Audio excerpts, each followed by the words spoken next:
नमस्कार, भारत टीवी में आप सभी का स्वागत है। मैं हूं कविता उपाध्याय। हमारे साथ में राम कुमार राणा जी हैं। ये बीजेपी के वरिष्ठ कार्यकर्ता हैं और कहा जाए तो पूरा जीवन ये राजनीति में इनका रहा है। सर, इस समय पर नगर निगम चुनाव के हैदराबाद के रिजल्ट आने को हैं। बीजेपी का बहुत अच्छा रिस्पांस दिख रहा है। कहा जाए जो गढ़ है ओवैसी का, वहाँ आप लोग आ रहे हैं। सर, कैसे, क्या लगता है कौन जीतेगा?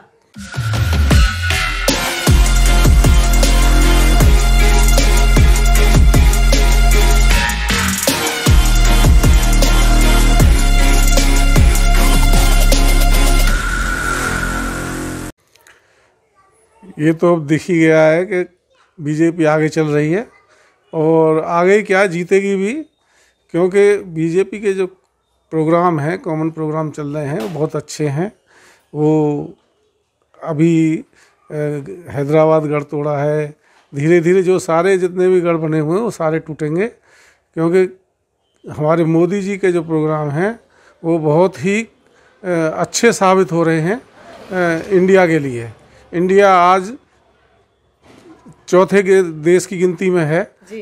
तो इसलिए इंडिया को इसको देखते हुए हर आदमी गर्व महसूस कर रहा है इंडिया का कि हमारा जो है वर्चस्व भी अब पूरे यानी पूरा वर्चस्व जो है वो भारत का। हाँ, भारत का संसार के अंदर अब नाम आ रहा है। सर, अगर हम बिहार की बात करें, पूरे बहुमत से जीत करके आप आए सत्ता में।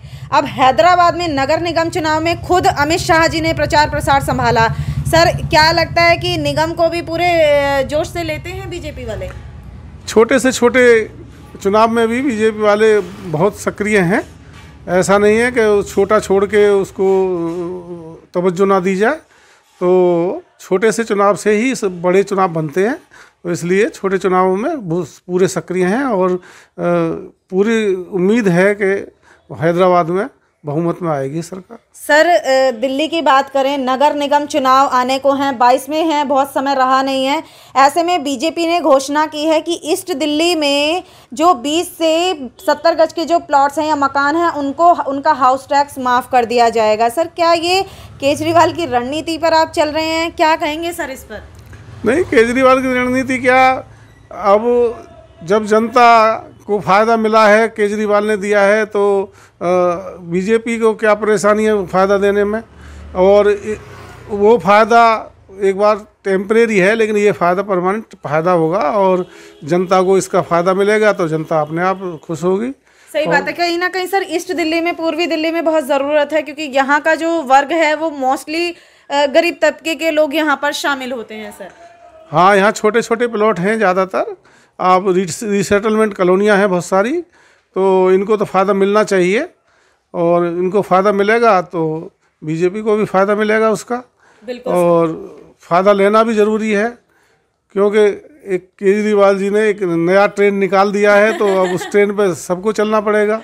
राणा साहब, कहीं ना कहीं ये नगर निगम चुनाव की जो तैयारी है उसमें कुछ ऐड ऑन किया गया है, जोड़ा गया है क्या? इस तरीके के प्रलोभन कहीं ना कहीं जनता को दिए जा रहे हैं?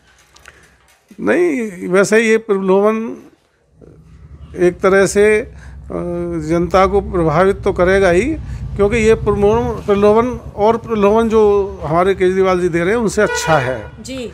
और इससे जनता को काफ़ी लाभ होगा, जो ये हाउस टैक्स माफ़ करने पे।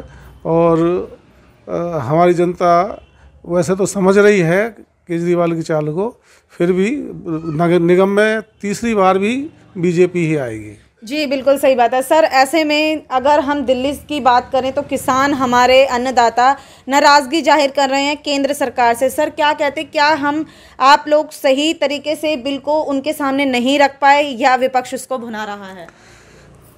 देखो, इसमें राजनीति चल रही है और इंडिया का किसान उनके साथ नहीं है, केवल इसमें पंजाब का किसान आगे है और उनको शायद अपना नुकसान होता हुआ कुछ नज़र आ रहा है। लेकिन जो बिल पास हुआ है उसमें किसान को बहुत फ़ायदा है, किसान की आय भी बढ़ेगी, किसान को रोज़गार भी मिलेगा और किसान के बहुत सारे फ़ायदे हैं। तो ये इसमें राजनीति ज़्यादा चल रही है, इतना नुकसान नहीं है इससे। सर लेकिन 10 दिन होने को हैं, मीटिंग का कोई 2 मीटिंग्स ऑलरेडी हो चुकी हैं, कोई उसका निदान नहीं निकला है। 3 दिसंबर की बात हुई थी, वो भी जा चुका। ऐसे में सर क्या लगता है, घेराव ऑलरेडी हो चुका है और कह रहे हैं कि 4-5 महीने का राशन लेकर के आए हैं, तो किस तरीके की रणनीति उन्होंने तैयार की है? देखिए, मैं किसान घर से आता हूँ जी, मैं जानता हूँ कि किसान को 2 दिन की फुर्सत नहीं है, और ये टाइम ऐसा है, गेहूँ बुआई का है, उनकी भराई का है गेहूँों की, तो इसमें किसानों को कहाँ फुर्सत है। आप देख रहे होंगे फॉर्च्यूनर में आ रहे हैं, बड़ी बड़ी टोयोटा गाड़ियों में आ रहे हैं, बड़ी बड़ी गाड़ियों में यहाँ चल के आ रहे हैं। वो किसान है क्या? मैं तो नहीं समझता कि वो किसान है। ये राजनीति ज़्यादा है, किसानों का वो कम है। सर आम आदमी पार्टी वाले कह रहे हैं कि आप खुली जेल बनाने वाले थे बुराड़ी को और स्टेडियम को जेल में तब्दील करने वाले थे, हमने सपोर्ट नहीं किया। आपके कृषि कानून को, जो संशोधन बिल है, उसको काला कानून करार दे रहे हैं कांग्रेस वाले और आम आदमी पार्टी वाले। ऐसा जेल बनाने वाले नहीं थे, किसानों को सुविधा देने की बात थी। आप देखिए रामनगर ग्राउंड और उसमें निरंकारी, उसमें कितने अच्छे टेंट लगाए, उनको सुविधा देनी थी। उनको वो सड़क पे पड़े हैं, सड़क की बजाय हम उनको खाना पीना रहना सहना सब मुहैया करा रहे थे और उनकी बात को सुन भी रहे हैं। राणा साहब, कहीं ना कहीं मान लीजिए आपके हिसाब से और हमारे हिसाब से भी बिल बिल्कुल परफेक्ट है, बिल्कुल सही है, भविष्य में लाभ मिलेगा। क्यों नहीं विश्वास कर पा रहे पंजाब के जो किसान हैं? पंजाब के जो किसान हैं उनको नुकसान है कुछ जी, क्योंकि उनमें बिचौलिए बहुत सारे हैं। किसान पंजाब का भी इसमें ज़्यादा शामिल नहीं है, छोटा किसान नहीं है, सिर्फ बड़े किसान जो पंजाब के हैं वो बीच में भी कमीशन खाते थे, इसलिए उनको जो नुकसान हो रहा है, इसलिए उनको इस मुद्दे को ज़्यादा उठाने का। यानी कि जो बिचौलिए हैं वो सामने आए हैं क्या? हाँ, इसमें बिचौलिए ज़्यादा हैं, किसान कम हैं। सर क्या अपील करेंगे हमारे किसान, हमारे अन्नदाताओं से आप? नहीं, मेरी तो यही अपील है कि किसान लोग बिल्कुल भी निसंकोच, मतलब अपना डर बिल्कुल निकाल दें। इस कानून से किसी भी तरह का कोई भी नुकसान नहीं होने वाला किसान का। भविष्य में इससे बहुत फ़ायदा मिलेगा और किसान की आय दोगुनी 100% होगी। आप भी किसान के बेटे हैं, आपने कहा किसान परिवार से आता हूं, तो आपको क्या कोई समस्या नज़र आई है इसमें? नहीं, हमें तो कोई समस्या नज़र नहीं आई जी। और इसमें तो किसान को बहुत सारी सुविधाएं भी मिलेंगी और आगे किसान का दर्जा भी बढ़ेगा। लोग जो खेती से नौकरी की तरफ भाग रहे थे वो भी रुकेंगे, लोग वापस जाएंगे और खेती एक अच्छा व्यवसाय साबित होगा। बिल्कुल सही बात है। राम कुमार राणा जी को आपने सुना, वाकई में बात बिल्कुल सही कही है। कृषि की तरफ से युवा वर्ग अपनी नज़रें चुरा करके दूसरी तरफ जा रहा है। कृषि प्रधान देश हमारा रहा है भारत।